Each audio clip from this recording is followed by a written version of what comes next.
Good afternoon, everyone, and welcome. I'm Amanda Nelson, Director of Engagement and Communications at Nonprofit Financial Commons. And thank you for joining us today for our webinar on the role of collaborative reconstructing in near future nonprofit financial success. Today's session is a part of Nonprofit GPS, a joint initiative of Nonprofit Financial Commons and BDO, Nonprofit and Grantmaker Advisory, designed to help nonprofit leaders navigate real-time challenges with clear guidance and practical tools. Today's webinar will be recorded, and the recording, along with slides and extra resources, will be sent to the email address that you used during registration. And throughout today's webinar, please feel free to drop any questions that you have into the chat. The chat will be monitored by Mark Hager today, our moderator. He will try to get your questions answered by the panelists during the Q&A section. But if you have the ability to answer any fellow participants' questions in the chat or drop any resources or information, feel free to also do that in the chat at any time. And now I will introduce the speakers for today. We have John McIntosh, Managing Partner of SeaChange Capital Partners, Ruth McCambridge, Co-founder and Director of Content at Nonprofit Financial Commons, and Kate Piatt-Eckert, Senior Associate at BDO Nonprofit and Grantmaker Advisory. And I will hand over to John McIntosh now. Thanks so much. It's wonderful to be here today. Thank you for Nonprofit Financial Commons for hosting this. So SeaChange, the nonprofit that I run, provides guidance and funding to help other nonprofits, the nonprofits doing the real work, seize opportunities and navigate challenges. And as I hope comes as no surprise, exploring, and if it makes sense, completing what I think we're calling today a collaborative restructuring is both an opportunity and a challenge. It can be a challenge to figure out what to do, whether to go forward, but it can also be an opportunity. And so we've been active in this area since 2008 and have supported with grants everything from mergers to back office sharing arrangements to co-location to spin-offs, all the different ways that nonprofits can work together to have more impact. I've never seen anything in the 17 years that I've been doing this work like we're seeing today. I've never seen more activity. We've never made more grants than we are making today. And it's obvious why, because in many, many cases, the collaborative discussion starts as a response to some sort of internal or external change or impending change. And what do I mean by internal change? A founding executive director saying that over the next 4 or 5 years, they want a path to leave their organization, or a lease that is coming due at much higher rates, or new evidence that suggests that a program is working in a different way. So something within the organization, an obstreperous board chair finally leaving, some sort of change within the organization can be one impetus to collaboration. But then the other is some sort of change in the external environment, a change in funding preferences, a change in the political environment, a change in technology. And I don't need to tell you that the external environment for many, many not-for-profits has changed fundamentally in the last year. And so I think we're seeing more discussions when it comes right down to it as the direct and indirect response to a new political environment driven by the priorities of the new Trump administration. A couple of other things I would add before passing the baton. We're seeing more discussions and we're seeing more activities, but I think we're seeing 3 other things as well. I do think we're seeing the emergence of a new norm. I mean, let's be honest. Um, Collaboration, and particularly something like a merger, it's the M word. It's been something that has been, in many quarters, for better or worse, um, a challenging topic to discuss. And and I think it's going from something that's difficult or can't be discussed to something that really must be. I think in the current environment, to not be asking the question, are there ways we could work together with others to do better, is seen as increasingly, uh, yeah, indefensible. The second thing I think is that we're certainly seeing more interest from funders in supporting this work. And while I won't say this for all of them, I think an understanding of how best to support it, which is not in a coercive, directive way, but ideally thinking through how you can be a resource for groups who want to take the first step and make sure that you set up your policies and procedures so that nobody is damaged for raising their hand and saying that they're interested in this. So I think more interest by funders, but sort of more nuanced interest. And then finally, as I think we'll hear today, um, a recognition that that collaboration isn't always the answer, and that in certain circumstances, winding down, closing, dissolving may be the best way forward, and that if you do that right, that's actually a collaborative approach. That closing down well and wisely is often done in deep collaboration with others in the ecosystem who share your values and your missions, as I think we'll hear today. So just to finish up, I think to navigate these unprecedented times, all of us need to consider all of the tools at our disposal, and to keep the mission front and center. And as I think you'll hear from my fellow panelists and will come out in Q&A, I think collaboration is one of those tools. And finally, if there's anything that we at SeaChange can do to be helpful, I put my contact details in the chat. As I like to say, don't hesitate to call. Operators are standing by. Over to you, Kate. Thank you, John. It is an absolute delight to get to be in this room, this virtual room with all of you today. My name is Kate Piatt-Eckert. I'm with BDO's nonprofit and Grantmaker Advisory. We are a nationwide firm that provides a host of services in the financial and operations management space for foundations and nonprofits. It's an aptly named group. But I have been working in strategic collaboration and nonprofit partnership for several years. But before that, spent the bulk of my career in theater.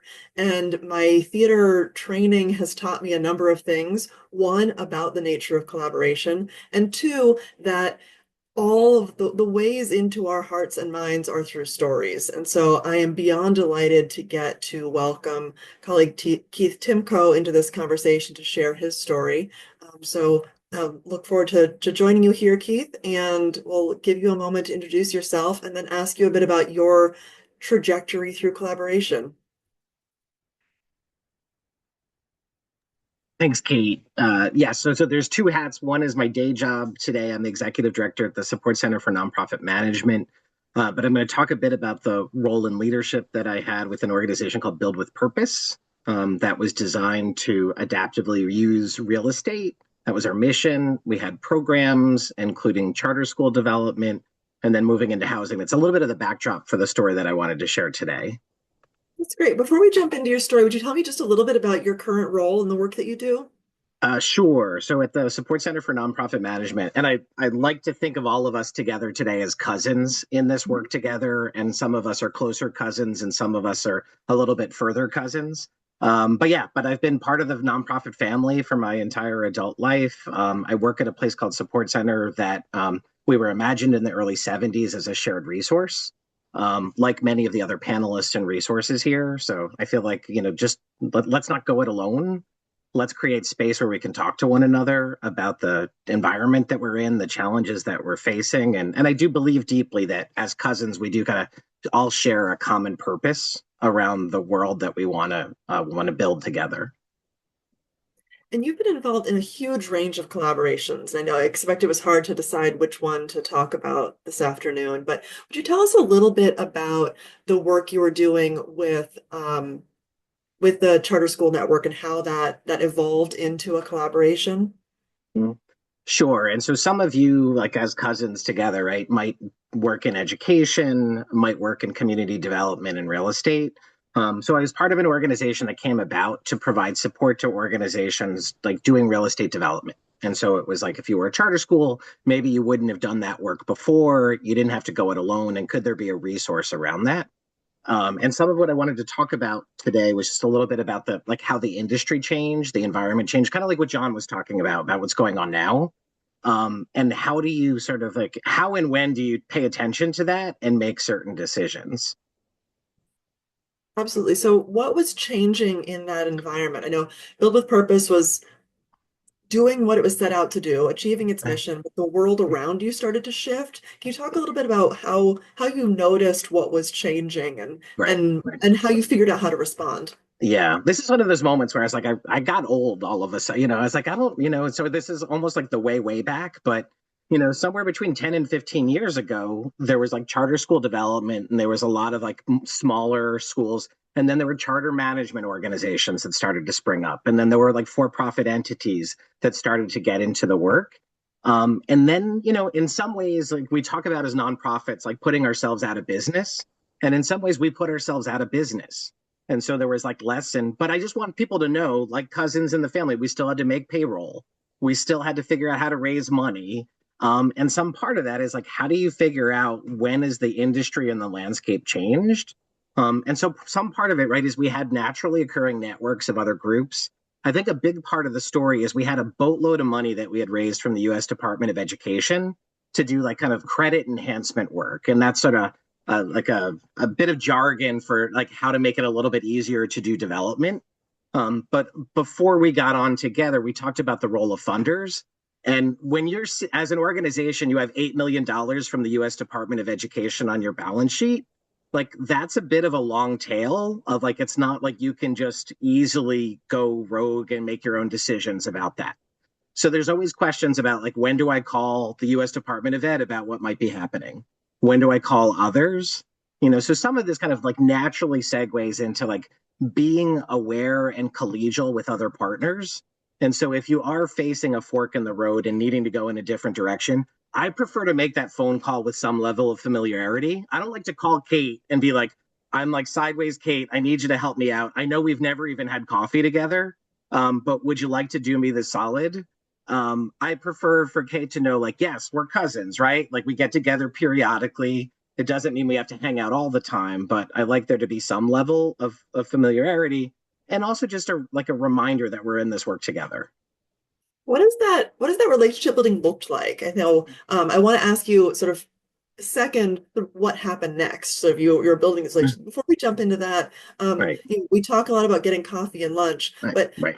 is there more to it than that? Sort of Yeah. what does that I mean, look like? we honestly, we did a play date. Like we had gone, it was so like it was a different region. So it was another organization in DC. And we're like, can we go like hang out and go on a play date together? And so we like met with some staff members, like, how do you do your work? How do we do our work? And this was all like a precursor to any conversations around the industry changing. But it was just Mhm. like, then we were able to call them and be like, remember, we're those weirdos who came on the site, like a play date and we hung out together. And then we also had like program officers with the US Department of Ed who know both of our respective entities. So I think it's that. I think it's just being curious and maybe even before you might have to have conversations about how, but you also get a feel for groups, right? Around their values, their culture, their board, their decision making. Like there are some groups that are very risk averse and like you will do an exhaustive amount of like due diligence. And there are some folks who are a little bit more trust based where they're like, I like you, Kate. Like you seem like a good person. And that kind of starts the conversation. And I can think puts us in a place where we can actually have conversations about collaboration that aren't like a non-starter. Yeah, so sort of laying that groundwork early, seeing Mhm. how relationships evolve over time, and having someone you can call when you need to make a call, who knows who you are. And of course, it shows up differently in different Right. sectors and in different cities, and Mhm. the context is always going to be a little bit different. Right. But it's essentially making friends. Yeah. We're unlike reality shows, we are here to make friends, and it is great. So tell me what happened next. Sort of you went on your play date, your Right. relationship evolved over time. Right. What Right. what happened? Yeah, I mean, so there's board involvement in this particular case study, right? And so, like, there was some board to board conversations. There was kind of like exploration for like what might be possible. We did have to like socialize some of this, you know. So at the end of the day, like you were looking at like two organizations that had similar programs, both had a boatload of money from the U.S. Department of Ed, and what you were trying to say is like, could compliance be dealt with? Could like sort of those details be attended to?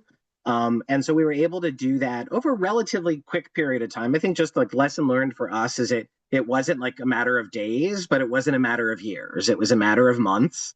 I think we kind of got a sense of like, are we getting to like yes? Does it seem like we're moving in the right direction or no?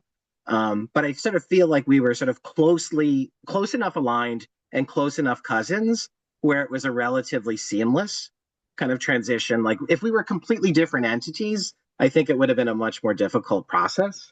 But that's something that I think like about like the willing partner, the alignment, I think the infrastructure around compliance. So I would say like, and listen, as I've gotten older and wiser, I feel like I'm a little bit better at this. That was a little bit like fly by the seat of your pants, but now you call John McIntosh, you call Kate, or you call Katya, and you like sort of spend an hour and think through like, what's the list that I should be making? And a lot of times I think like we do time management workshops and I think about big rocks or like what are the big obstacles. And then I feel like if we can get alignment around those big things, then the details sort of sort them. I always get a little nauseous when someone's like, the devil's in the details. And I always feel like that's code for like, it's never going to work out. Like for me, it's like if you identify those big issues and you think like we can get past those, like then I sort of feel like you can kind of like make your way. And then there's a whole long tail around legal issues and like who do you consult with on those things. Like for me, it was just trying to get alignment on some of the business terms and having folks being like, we think this can work, and then letting those other pieces fall into place. That makes so much sense. I wonder if you can sort of quickly share what was the transaction itself. I know these things are complicated and nuanced, and we don't need to go into too many of Right, the weeds, but right, just right, sort of for framing, sort of right, did you merge? Did you right. transfer programs? Sort of Yeah, right, what did you right. do? Yeah, I mean, and this is like a whole other extended segment around tax ID numbers and corporate structures and governance, right? And I don't, like for us, we weren't going to obsess about that. We were more like, can we make? And so there was a period of time where that organization kind of like still like we as Build with Purpose still remained an entity. It's just like another organization essentially had control. And this is where I don't love the language, by the way, people. Like I don't love control. I don't love acquisition, takeover. I think it's all crummy language, but the reality is that, like through governance and through the election of board members, there was essentially kind of a different like org chart and organizational structure, that then enabled us to kind of like make that move more quickly.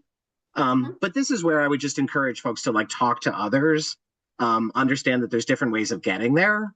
But it doesn't always, mean that you have to like dissolve your organization and your EIN number overnight. What I love so much about this is it's about centering the work Mhm. as the main character in the story, that there's impact that you're trying to achieve, and you can figure out a new way to achieve that impact. We often talk about it as our organizational structures are containers, and we're really used to having to jam our goals into an ill-fitting container. And your story is a really great example of how we can take our goals and build a new container that's designed to support them. And I think it's also a great example that we have a handful of terms that we understand conceptually, but there are an almost infinite number of ways to structure these collaborations and partnerships. So Right. I'm excited to get to hear a little bit more about that. Yeah, I think I just closed with like, I mean, it was traumatic, right? I mean, we felt like I felt like a failure. Like I felt like there's something I could have done to avoid this from happening. We had to reduce headcount, like, we had to move into like a new line of business that was risky. So like, I want folks to understand, like, I'm not telling this story and being like, it was great, like it was marvelous, magical. It was fraught, it was problematic, and but just trying to make peace with it. And I thought John pointed out, like, I do feel like we're at this moment in time recognizing that the world is probably more disruptive than ever.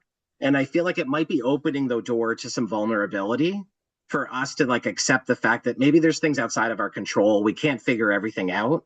But if we sort of like, again, Kate, to your point, go back to this idea that we are in this work together, and it's not about laying blame at one another's feet about like, you should have done these things differently. But if we sort of think about like, how can we work together and move this work forward, but this is also why like talking to people, getting it off your chest, creating space where you can sort of feel crummy and then come through on the other side where you're like, okay, I got past that. Super important. So just want to strongly encourage that for everybody here. I love that. Thank you. And there's some great questions coming in the chat. We will all be in a panel at the end of today's session. So we're going to hold on to those questions until the end. But at this moment, thank you, Keith, for sharing with us and being in the space with us today. And I will see more of you in a little while. But for right now, I'm going to pass it back to Ruth. Okay. Thank you, Kate. Hi, everyone. Okay, so I want to talk about, I think that was a great example. And what I love about that example was is the notion that your mission and your organization, we're going to hear more about this from others later, are not the same thing. Your mission is container for your organization, and in some cases, a very deep, profound container. It does things in a way that attract a particular community, that is a particular community, and it means something the way that container is constructed. But there are other times when, for instance, the example that Keith just gave us, where things move along, and the idea that you fit at one point in one ecology doesn't ensure you're going to fit 10 years later in an ecology that's in fact advanced. And what happened with charter school support organizations is actually a great example of that, because they just got scaled larger and larger, and it was very hard for any smaller, and you look at $8 million and you say that's small, but it was in that world. It was very hard for any smaller organization to really make a difference. So I want to thank Keith for that. And I want to bring up a term that I use all the time now, which is survival of the fitting. The issue isn't, how do I get big so that I dominate the space? The issue is, how do I fit in a way that's useful to a whole mission, to advancing a whole social, a whole kind of social agenda. And that's going to look different for different fields at different times. And what we tend to do is we tend to get comfortable in a form, in an organizational form, and we stop questioning whether that form really still applies. So I want to talk for a minute, because, we do talk about numbers. We are the financial commons, but I want to remind people that, in fact, nonprofit economies are very different than for-profit economies. In some ways, we're the same. There is an overlap, but in fact, we have some strategic advantages. We like to talk a lot about, whine a lot about what we don't have, like completely unrestricted money. But we do have some very significant advantages in terms of the currencies that we use. And one of the currencies we use is social capital. And that's exactly what Keith was talking about. When Keith said, they went and had a play date.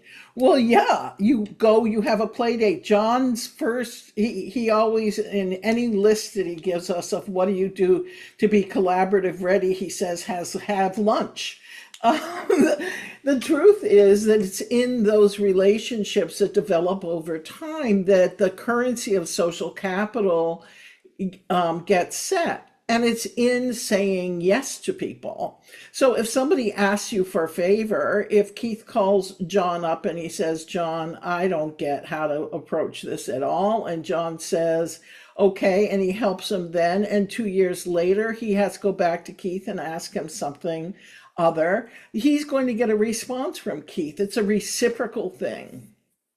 It also is something that nonprofits use in a way that for-profits don't necessarily use. You don't use it in a way that looks for an immediate payback. You expend it, and then it over time it accumulates, and at some point it comes back to you like bread on the waters. That's the nature of social capital. You have to say yes to it. And then, at some point, you're going to realize how valuable that yes was. The interesting thing about social capital is it's deployable on a very immediate basis. As Keith said, we did something in a matter of months that looked like it was relatively complex. But it's after kind of a long-term investment, after you've put in a little bit of work. But the other thing is that your social capital as an organization and as a person is not reduced when you spend it. So when you use your social capital, it increases it. So it's a very unusual kind of currency, and it's very unique to this sector. And people should be keeping track in their head about how much they're spending and how much they need to check in with those people, et cetera, over time.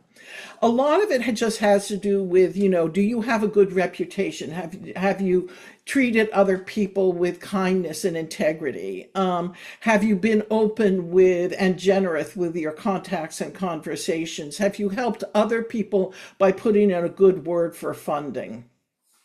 Every time we do this kind of work, the development of social capital, we make our boundaries more permeable. And that means that we're learning across organizational boundaries, and we're increasing our power and our innovative capacity incredibly. That's if we're open to it. So what I'm suggesting right now is that everybody should be very conscious that in the currency that you have, what you'll find is that even when your budget is in trouble, your financial budget is in trouble, if you have social capital, you very often have some place to go, at least to get to some kind of solution. It's a beautiful thing. And Keith talks about it as being cousins, and that's exactly what it is. You have a family to go to. This terms of engagement slide is self-explanatory, and here's why. We very often will have relationships with other organizations that sometimes are extremely robust and at other times are pretty minor. This means nothing. It just means that you're keeping your options open and dynamic. You don't need to be super directed about developing one collaboration over others. This is something that, yes, I'm involved in 5 of these, and this one's developing like crazy, while this one's actually, giving me what I need in this other way. But the more we can think about it as, these are not all kind of, I need to push this to this point right now. It's very much, what do I need out of this situation, out of this relationship, and making that relationship work to your mission at that point. So mission types collaboration types are all over the map. We should be making extremely good use of them at all points, and not just when we're in trouble, and being extremely generous with our time and treasure, with our fellows. So with that, I want to pass it along to John. Oh, I think we're To passing it Kate, along to me. sorry. Oh, that's all right. We're ping-ponging the ball back and forth, Ruth, you and I. And I want to take just a moment before we move too much further. There are a couple of different ideas that we're talking about today. One is the idea of collaboration, how we work with other organizations. The other is around structural transitions, or changing the legal or operating structure of our organizations. And there is a solid Venn diagram where these two overlap. And this is that Venn diagram intersection is really what we're here spending time with today. There are, of course, ways that we collaborate with organizations that don't involve structural transition, and there are structural transitions that are not collaborative. But if we're in that nice in-between space. And when we think about collaboration, Keith and Ruth and others have brought up several times already today this idea of relationship. So I want to take just a moment on the next slide and talk about what it means to sort of be in relationship with another organization. And there is a huge range of types of engaging with other organizations. And Keith talked about play dates, we've talked about making friends and having cousins. It can be helpful to get specific sometimes about what it means, what the nature of our relationship with a peer or cousin or friend organization is. So I'm sharing this spectrum. I'm going to add a little bit of detail here to this slide. We're not going to talk through the specific nature of all of these ways of collaborating, but we are going to share these slides out later. So I encourage you, if you're curious, you can do a little bit more reading. And this is a spectrum that I've seen used in lots of different contexts, in lots of different ways when we think about organizational relationships. But what I really love about this idea of moving from the idea of organizations competing with one another for resources, funding, staff, attention, all the way through to integrating operations and becoming one organization, the underlining sort of paradigm that shores up all of these relationships is the idea of trust, and how much trust is there between relationships or between organizations in the nature of that relationship. And we talk about often collaboration in terms of degrees of integration. So we're talking about that structural transition, sort of, is it a shared staff model, which might be a little bit less integrated, or a merger, which is deeply integrated? And that's really relevant and applicable when we think about organizational structures. But in this context, if we back up a little bit, back to that friend-making phase, and think about how are we in relationship with our peer organizations, with our cousins, with our potential friends out in the universe. And what I like to think about in this spectrum, and I think having a spectrum of things is all well and good, and a go-to in every webinar. We can't get through one without having a spectrum or a framework, but they're only as useful as our ability to take them and develop strategy around them. So what I like to think about in this way that we examine our relationships with other organizations is, if I think of an organization where I have been, and then one other organization that exists in my ecosystem, I'm going to figure out where it is on this line. Maybe there's a peer organization in my neighborhood with which I communicate somewhat regularly, but we're not really cooperating. But we exchange ideas occasionally. Then what would it look like to move that relationship one spot over to the right? How could we build a little bit of intentionality into deepening the trust between our organizations? The playdate that Keith mentioned is a prime example of that. How do we really begin to build that connective tissue, develop those relationships? And this is work that we can build intentionality into our practice, sort of how we move through our community and our world, but also lays the underpinning for future, more integrated collaboration, more structural transition in community with other organizations. So this is work that we can be doing every day, regardless of what kind of structural transition or collaboration we may be considering, but really keeping in mind the ways and the broad range of ways that we can be in space with other organizations and how we can collaborate with those organizations. So I want to leave you with that thought experiment of, how are you in relationship with peer organizations, and what would it look like? How would things change if you deepened that trust between you and your peer organization? But I know Ruth has some more to share about what this looks like, and so I'm happy to pass it back to her.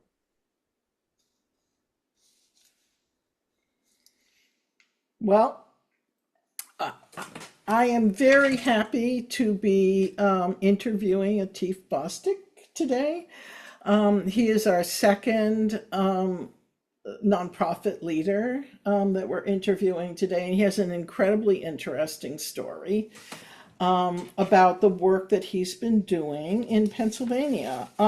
Started out nationally, right, Atif? And, That's right. That's right. so I wanted to ask you if you could, we talked a lot yesterday about, how Uplift Solutions kind of, where did it come from? What is it? Where did it start? And when did you come into play? Absolutely. So, Ruth, number one, thank you for allowing me to be here. I'm so excited to have this opportunity to share our story. So, Uplift Solutions was founded in 2009, and our work originally started with eradicating food deserts nationally. And so we went out to look at how do we create these physical assets, meaning grocery stores, supermarkets, and ultimately close the gap as it related to access to fresh and healthy food. And then over time, Ruth, what we looked at just kind of in the environment. Well, actually, I'm sorry. Let me finish answering your question about when I came into play. So I started in 2009. We were doing that work. I came in 2015 to the organization, and the organization was still, pretty much in its infancy. And so in 2009, I continued that work that the organization started as it related to eradicating these food deserts. We created an emerging CDFI, where part of our work, we were noticing that our clients, as they were creating these supermarkets or grocery stores, there was a gap in financing. So we said we're going to fill that gap. Then we looked at other things, Ruth, during that time as well, as it related to other gaps in the market where affordability may have been an issue, or there could be rural opportunities, and so we looked at other types of programs that we could to integrate. And we found a program in Pittsburgh where we replicated it and brought it back to Philadelphia, called Philly Food Rescues. What the name we created was, what was around it, which was a last mile solution that connected grocery stores, so emergency and surplus food, to individuals that needed it immediately. And we use rideshare technology, very similar to Uber and Lyft, to move that food. And I don't know if you want me to stop there. You want to keep going to the transition? No, I'll tell you. Yeah, let's stop there for a minute and just say, at some point, this what you were doing with food deserts was mixed with this idea that you wanted to do workforce development around around that work. So could you talk a little bit about, kind of how those two things melded? Absolutely. So, with our work with our clients, because we were pretty much a consultancy, a nonprofit consultancy, when we started out, is that we work with our clients on these workforce issues, right? So, how do they identify and hire people? How do they train people? How do they develop them within these environments? And so, in 2017, we started to see a shift. The presidential administration had changed, and there were threats to the CDFI fund, and so our clients started to become a little bit more reticent, a little bit more concerned about developing supermarkets and grocery stores in underserved communities. So we said, can we take this learning, what we've developed as it relates to workforce development, and reapply it in a different way? And so in 2017, we created a new program called Workforce Solutions, which took all of our learning from working with our clients around workforce community development and made a workforce training program for justice impacted individuals, a population that was extremely challenged, right, as far as the stigma associated with it, whether or not they were being hired, and created a training program alongside the other work that we were still Mhm. doing. And it was a natural fit for us because we already had that experience coming out of the work we were doing with our clients to being able to apply it more broadly and then work with a number of supermarkets to actually deploy this human capital that we've now developed to Mhm. those supermarkets. So at some point, it occurred to you that there was one piece of the mission, or one portion of your programming that was more critical than another portion, or at least was more critical to your mission. Can you talk a little bit about what the thinking was around that? Yes, absolutely. And it's interesting, Ruth, because we went through this whole process of restructuring, like we talked about. And while we restructured, we actually changed our mission. Our mission was delivering entrepreneurial solutions that support underserved communities for the joy of a healthy life. Mhm. And we transitioned it to developing solutions are basically for justice impacted, reducing the barriers for justice impacted individuals and at-risk youth, helping them find pathways to long-term success.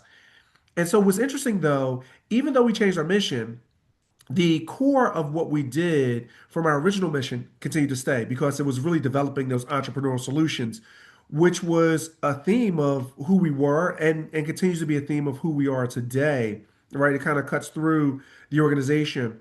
And so going back to that, what we saw was this change with the presidential administration, the concern with our clients, and we saw this growing opportunity for workforce development, particularly with a vulnerable population. And so we moved to that vulnerable population to support them and divested all of our other programs. So we shuttered our supermarket development work. We sold our loans that we had in our CDFI fund, and we went full focused and directly into the work as it relates to workforce development. And one of the key things, going back to this restructuring that we did, was the divestiture of our Philly Food program, which we said, look, we built it. It started at 100,000 pounds. We moved to 2 million pounds that we had moved in a year to underserved communities. And we saw that as a viable asset for this community. But we recognized that we weren't the right organization to continue to maintain that. And so we then went out and sought out other organizations and we kind of dated them for a while, going back to those relationships to find the very best organization to transfer it to. And we did. And I'll say, transferring it, it was really about the leadership. It was about the people and finding an organization, someone that would ultimately um, steward that relationship Mhm. through. So that's kind of that transition. So you basically you trusted that the organization who was taking it over was going to treat it well, and Absolutely. you took on the more difficult part of your programming. A- So you stayed with what is sometimes a political football kind of program, Absolutely. and maintained that and passed off what seemed to be something that was viable to be passed off. Absolutely. Ruth, and as you talk about that, one of the things is as a leader, right, are those hard decisions Hmm. and really being able to evaluate what you're supposed to be doing and what someone else is supposed to be Hmm. doing. And then becoming very comfortable in transitioning the things away that you're not supposed to be doing. Right. And then doubling down on the things you are. Now, with that, and you brought it up, right, that as a leader, we also have to assume a degree of risk. And so there is risk associated with that as well, but we have to become comfortable with that to understand that we do need to move in a certain direction. We have to be very definitive in our actions and get to the work that we're supposed to be doing. Incredible. Yeah. I just want to double down on that notion is that sometimes the path that you may take may be a risky path and that you're passing along a more viable program in some ways, but that can be managed better someplace else That's and right. taking the more risky path. I think that's brilliant. And Thank you. thank you so much, Atif, for we'll come back to you in a minute in the question and answer period, but it's a great story. Great. Thank you. I Thank appreciate you. it. And I'm going to pass it along to John. Thanks, Ruth. So it's my great pleasure to talk to Katya Bell-Smith about her experience at the Full Frame Initiative. And I think just to kick things off, Katya, can you just give us 30 seconds on what the Full Frame Initiative is and the origin story there, and then we can dig into more recent events. Absolutely. So the Full Frame Initiative is a national social change organization partnering, collaborating primarily with government entities and communities that hadn't always been served so well by those government entities, as well as nonprofits and arts organizations and all sorts of other kinds of leaders. But partnering with those who shared our conviction that the US can and must become a country where everyone has a fair shot at well-being. So our work took a movement building and field building approach that had both a lot of work on reframing, right, that sort of narrative shifting work, as well as systems change, the other parts of systems change work, and working with these government entities to create durable, sort of sticky systems change. We have been around for almost 20 years, or was a spin-off. We could talk about that too. A spin-off of another organization I founded 30 years ago. And we are in the final stages of winding down the organization of the Full Frame Initiative, although not the mission. So you've been, I think, in the best sense of this word, quite public and vocal about closing the organization. And what was surprising to me is that, as I understand it, when you made the decision to close, you had what many people on the call might think of as an embarrassment of riches. 6 months of cash, a diversified funder base, some of whom clearly were as enthusiastic as ever, and yet, you made the decision that closing was the right answer. Can you just talk us through sort of your thought process at that time? Well, you don't think that having 5 or 6 months money in the bank and a lot of really good data and growing demand and need is a reason to close, John? I don't know. Right? So no, I think it's a really important question, and sort of in hindsight, I'm much clearer on this idea that actually closing an organization could be one of the most strategic things that we do. That said, this wasn't a like, hey, we're done. I certainly didn't feel done. I still don't feel done with this work. But what we were seeing, reading last summer, were tea leaves. And not just what I was seeing, but what our board was seeing in terms of all these collaborations around the country. We were seeing changes in foundation behavior. We always were about 75%, 80% philanthropically funded over our lifetime. We were seeing funders getting more involved in systems change work, but sort of programifying it. And it's not a program. And our funding was actually getting concentrated in a smaller and smaller number of donors, and there was a whole host of other sort of donor behaviors that we were seeing that were problematic to the kind of work that we were doing. So that was one piece of it, which was sort of flashing warning signs. We also needed to do some rebuilding of a leadership team. We had a departure, and there were some other pieces of it. And so the other thing that I think is really important is we were looking at a couple of years potentially of really investing almost exclusively in rebuilding the organization at a time when the need and demand for our mission was higher than ever, and where we had all this relational capital and all these partners around the country that needed not a lot of hand-holding, but part of our work was sort of this network and movement building. And you can't just sort of say, oh, we're stepping away from that for 2 years and then come back and expect everybody to be excited to see you. So there was sort of a sense, and a la what Ruth brought up earlier, that the invisible part of our balance sheet, which was some of the social capital, relational capital, demand, excitement, was growing. And the financial, the balance sheet looked healthy now, but we were seeing we were concerned about the future. I have managed through a lot of financial challenges in the past. So this, and that in some ways seemed harder than this. But John, you mentioned this earlier, something fundamentally has shifted now. This is not just a burst bubble, right, that we need to ride through. So the larger context had changed as well. And we really felt we needed to take a look at, if we're going to deploy resources, how do we, and make it through, how do we do that?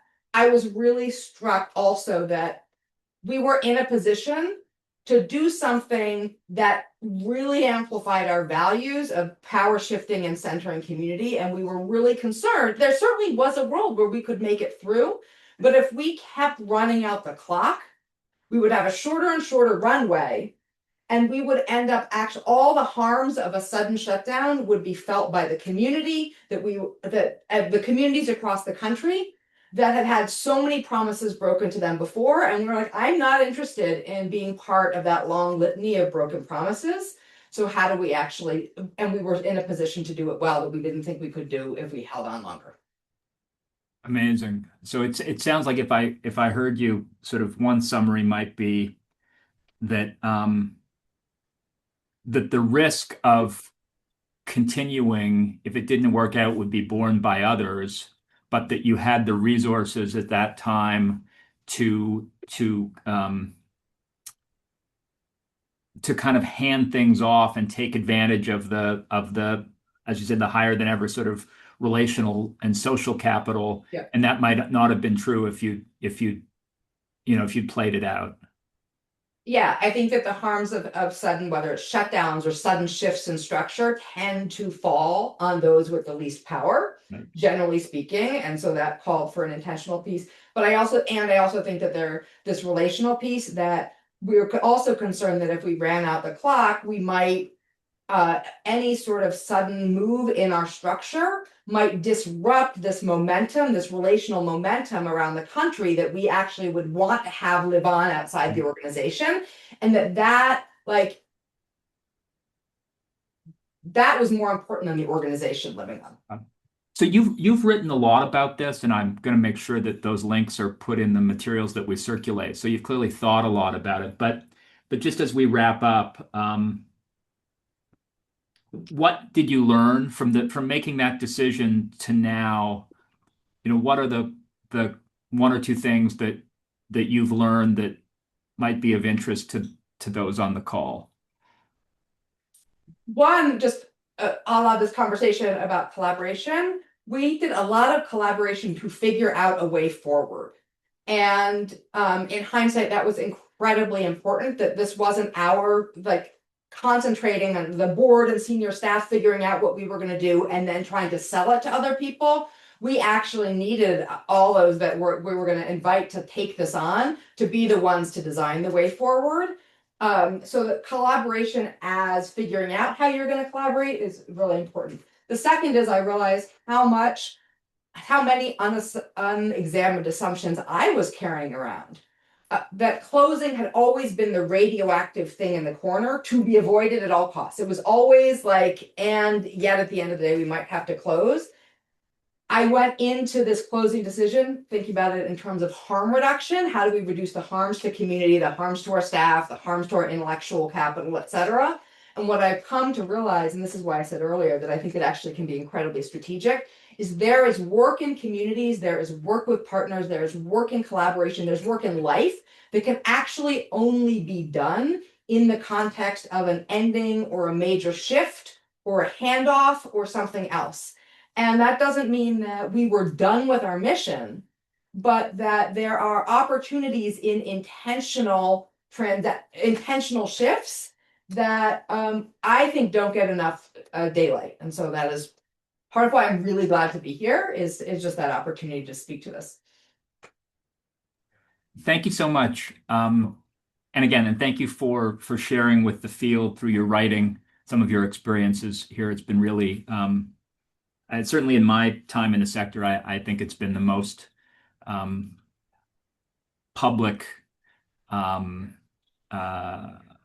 dissemination of one executive director's thinking going through this. So I'm going to hand it off to Mark because I think we are ready for the highlight of this webinar, Q&A. The highlight, you're right. It's the time everybody's been waiting for. I'll invite all of our group in here. John, Katya, Ruth's coming in here. Let's get all 7 of us in here. Won't quite be Brady Bunch, but I'll at least be Alice in the middle and see if we can't have a good, conclusion to our seminar here. 20 minutes or so, a chance for us to kick around some of these ideas a little bit. I'm Mark Hager. I am one of the moderators of the Nonprofit Financial Commons, and I've been looking at the questions over in the chat, which is over in this screen over here. I've reviewed all the questions that were given by people that they signed up for the webinar and posed their questions to the group. Let's start with a softball. We've had Keith and Atif and Katya give us some of the color of the things that we're working on, but we heard less from Ruth and Kate and John about what they've seen in the world in terms of collaborations. Let's go in that order. Ruth, Kate, John. When you think about collaborations you've seen in your careers, what's one that kind of stands out where you're like, yeah, that's a good example of somebody that's done it right. It was a good situation, and they really made it work. Ruth, what's a good example? Well, I mean, I want to talk from first person, which is, and I've seen any number of brave acts of relationship and in my many years in the sector. But when Reagan came into office and did all of his cutbacks, it deeply affected human service organizations in the little town that I lived in Kansas, Lawrence, Kansas.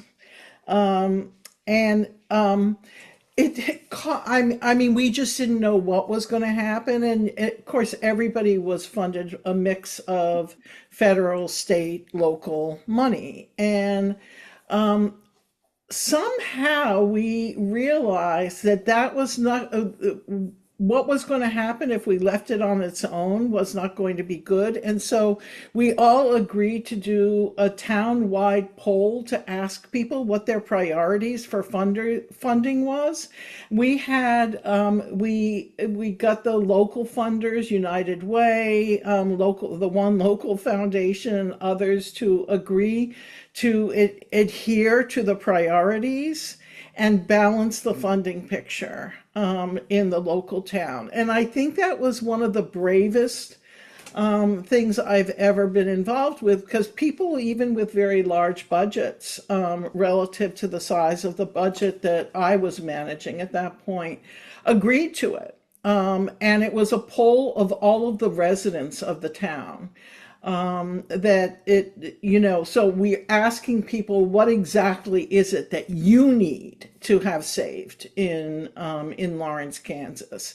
So when I think about collaboration, I think about that brave act that people agreed within a day or so to do this poll, to adhere to it, to push the funders to make sure that they balance the funding picture.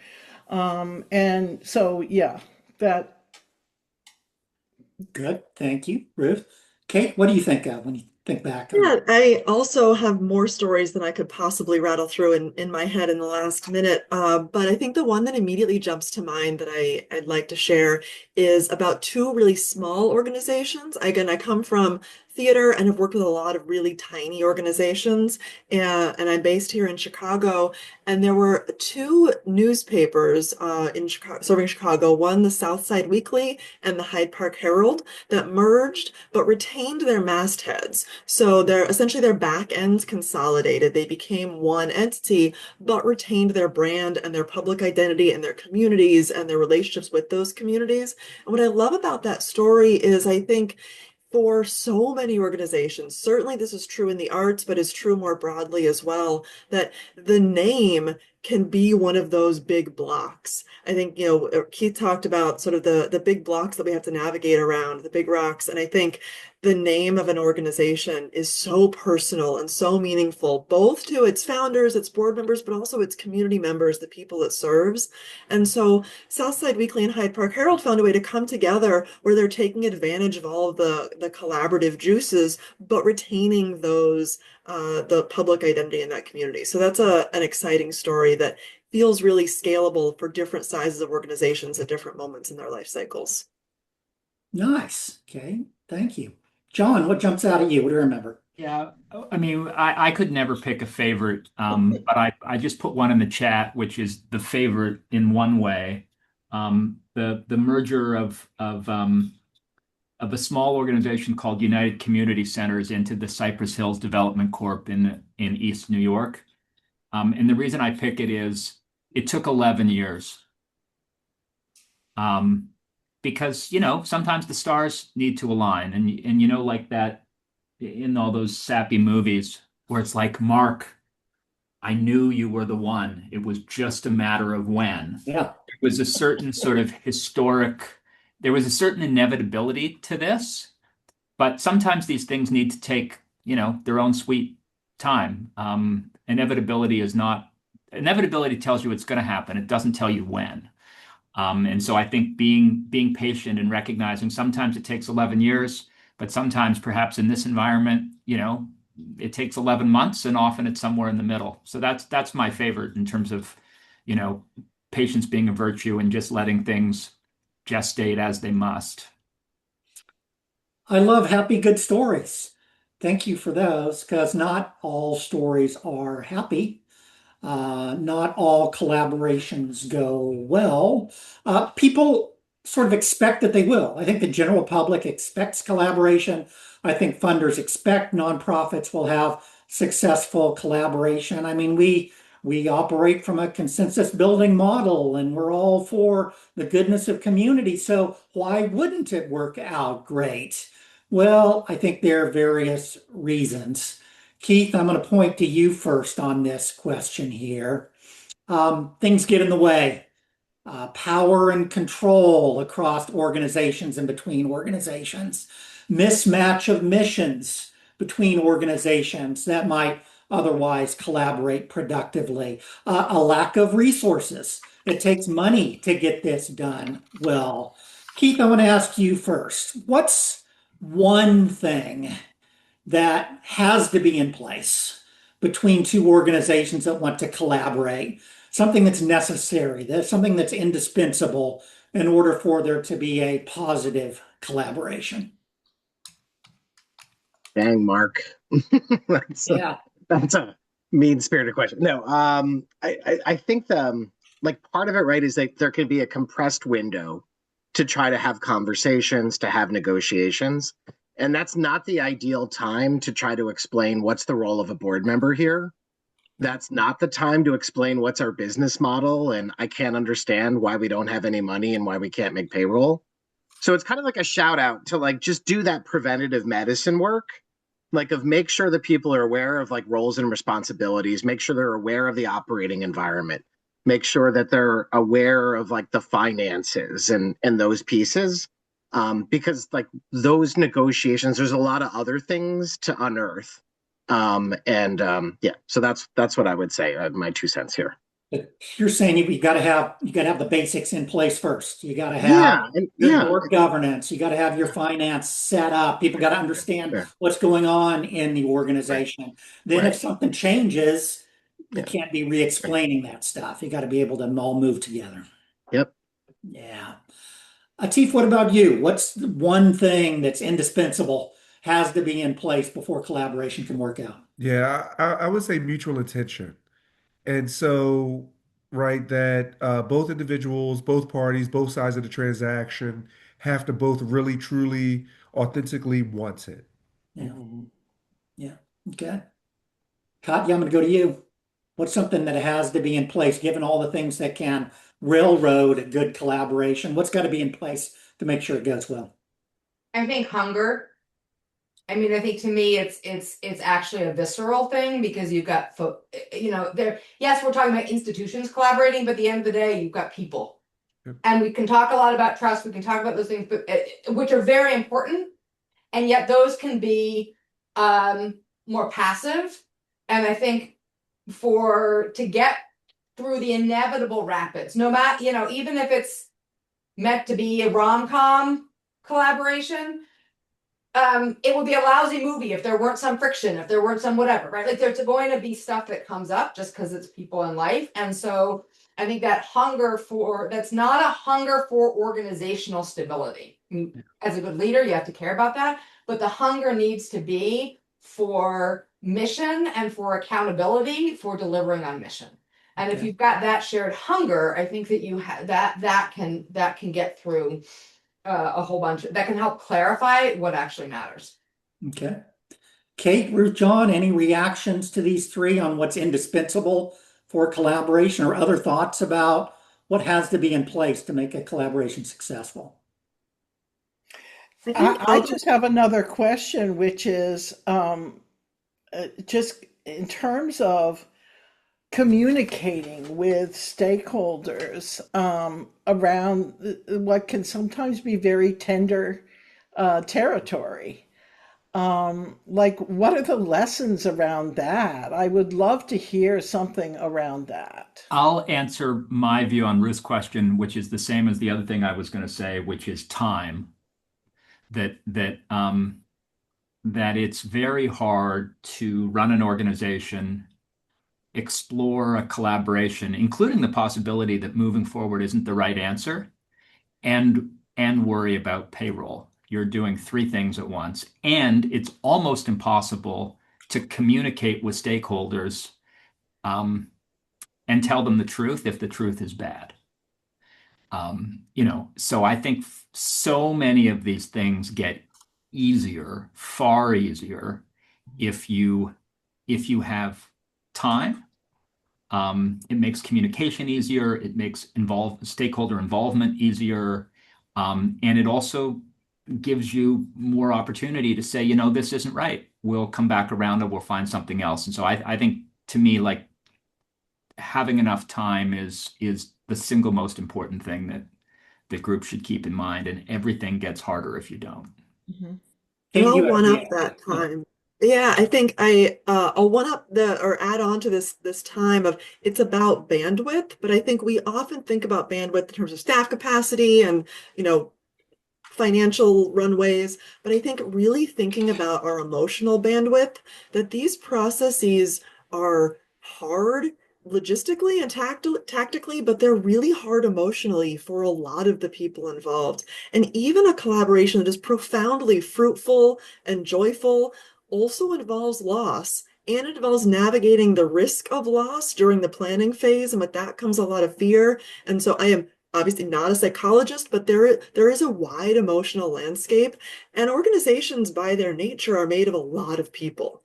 And navigating, so as John said, we're a leader navigating a transition like this is running their organization, and they're running an exploration process, which is a whole other full-time job. And now they're also responsible for navigating the emotional landscapes of a huge team of people who have different relationships with the organization. So making time for that processing, I think, is really critical. And when organizations, leaders, boards, whoever they are coming into this from a place of exhaustion, which many are, sort of recognizing the additional time it takes to work through that, I think, is really critical. But what I was going to say right before thinking about that was the sort of, in answer to your first question, Mark, around what is it organizations need to explore collaboration successfully. I think a lot of it is around that values alignment. That values can mean a lot of different things in a lot of different contexts, but they need to be aligned. And there are certainly examples out there of organizations that partnered in a way that were not, that might have been tactically relevant, but not aligned in the way that they understand the world and their role in it. And that can create some real challenges down the road. Let me shift to a question that was asked by one of our registrants, and it has to do with the place of legal agreements around collaboration.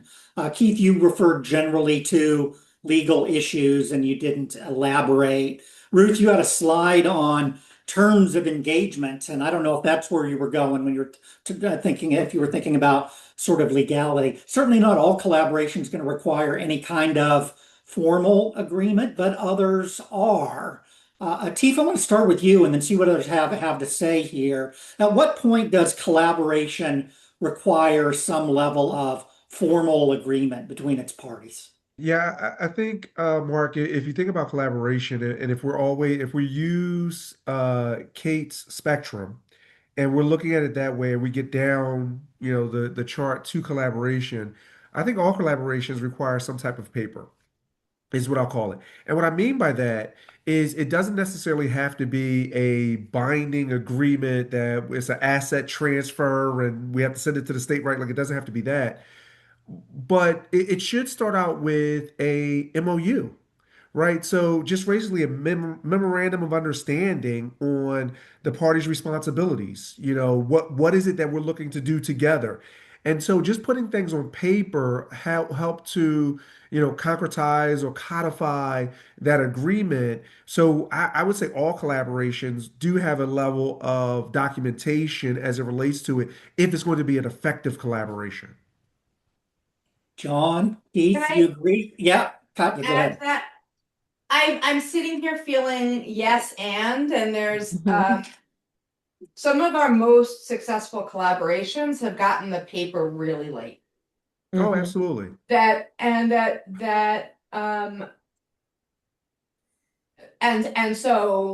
think that sometimes an MOU is uh so I think I'll say that. I will also say that what we are experimenting with and closing FFI is we've re-released everything under Creative Commons so that there is no just about everything under Creative Commons, and there is no legally binding anything with the 19 stewards who have committed to moving this forward. Mhm. That but that is because of how we did our work before. Oh, stop, Siri. Sorry, Siri. That what I was gonna say, like collaboration is not the time to develop new muscles. Generally, right? Like it is, you need to lean into where you already have the muscles. And if you don't have the muscles of relational work, like it's going to be really hard to do it. Exactly. And so for us, our muscles were movement building and field building, which meant we were really good at identifying and activating people who were going to do this because they got a fire in their belly and they were damned if they were going to stop.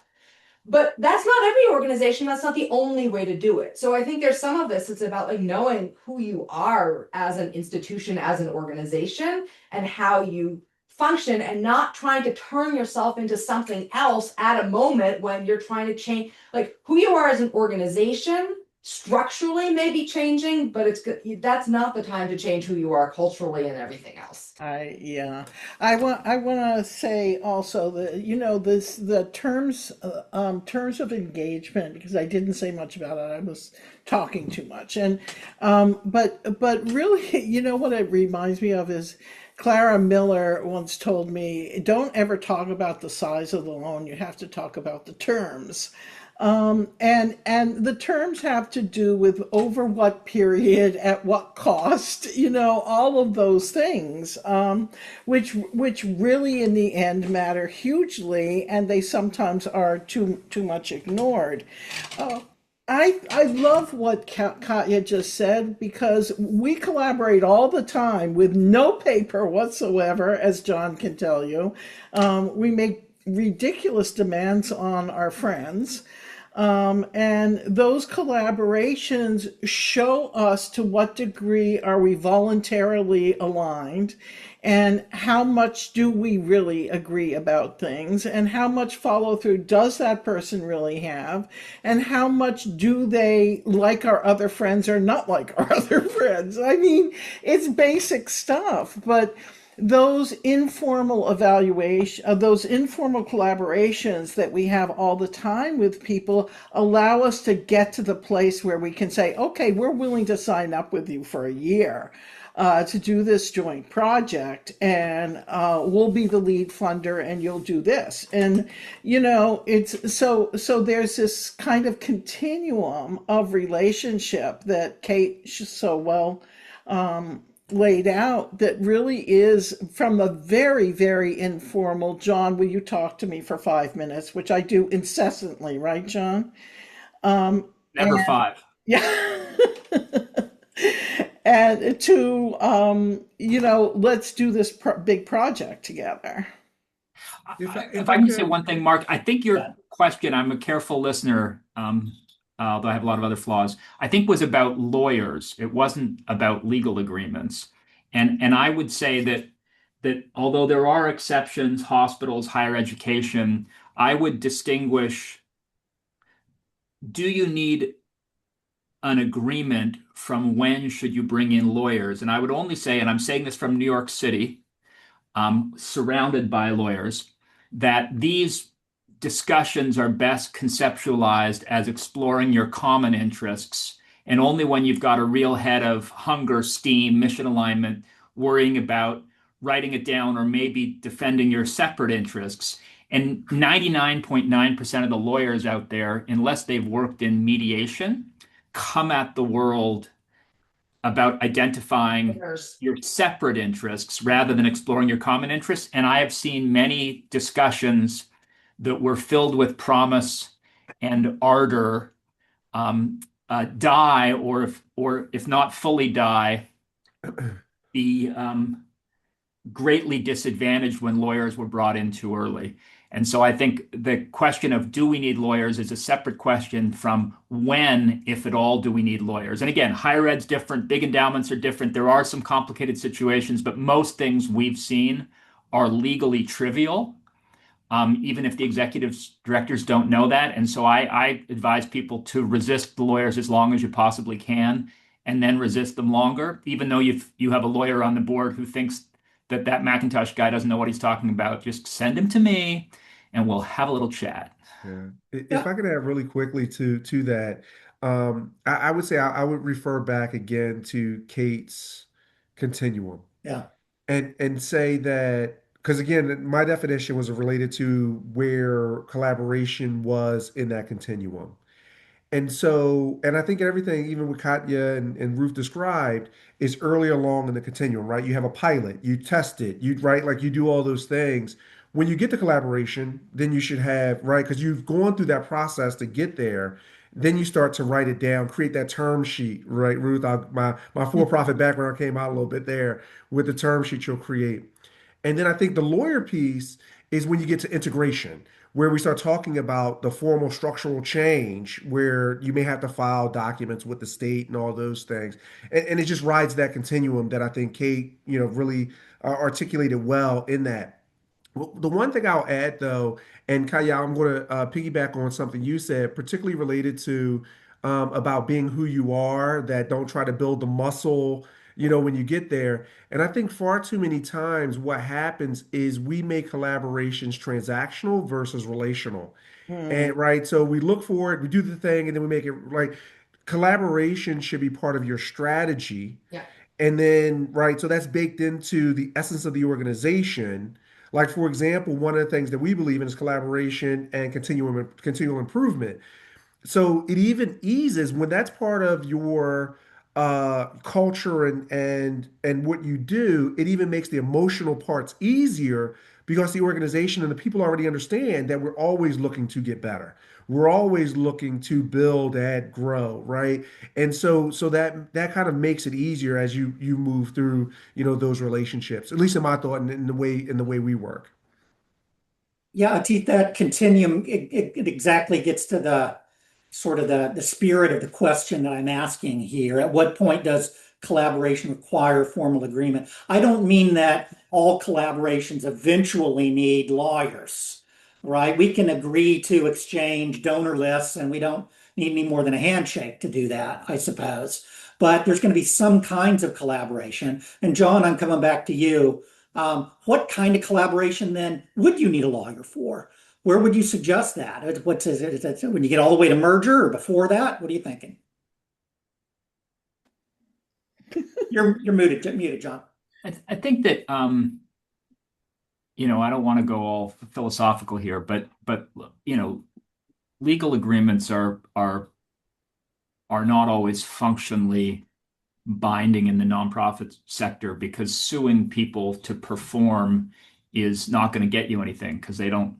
So I think like clearly if you're doing something where you're transferring an endowment or a building or going to the attorney general, like, okay, that's like serious business. I think there are many others um, where what you really want is to be sure that you haven't talked past one another. And what you really want is to be as clear as possible about mutual intentions. And sometimes, again, I think sometimes, lawyers are persnickety when it comes to words. Sometimes bringing in a lawyer to make sure that you really understand what you've promised to one another is helpful. But again, I think it's not helpful in a sort of formal legal sense. It's just helpful that you have a disinterested person who reads carefully to make sure you've communicated. And depending on your own sort of skills, you can get to the same spot with a handshake. You can get to the same spot with a mutually affirmed napkin from a boozy dinner, if that's the way you roll.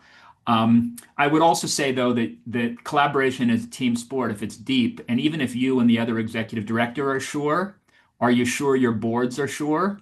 So that's a long-winded way of saying, I think if it's a meaningful long-term collaboration, it's worth having something that kind of smells like a legally document without pretending in most cases that you could take it to the court and sue Uplift Solutions for not performing pursuant to Section 5.4 subsection 3 little I, because like that's not going to happen. I think that's a good place to leave this question. Lawyers aside, MOUs aside, Scott makes the point here. The more clarity about roles, responsibilities, and expectations, the more likely the collaboration will succeed. So it's not so much, I think, about formality, if I'm trying to summarize what John's saying here. It's about making sure we've had those conversations and we all get on the same page one way or another. Oh man, I wanted to direct a question to Katya, but we're coming up against the 25-minute mark. I'm going to thank our panelists and our presenters here today. Not round of applause. Oh, it's just me. And I'm going to hand back over to Amanda to wrap us up with, I think, a question in the chat and where we're going from here. Amanda Nelson. Thank you, Mark, and thank you to all of our presenters today and all of our nonprofit leaders for sharing your insights today.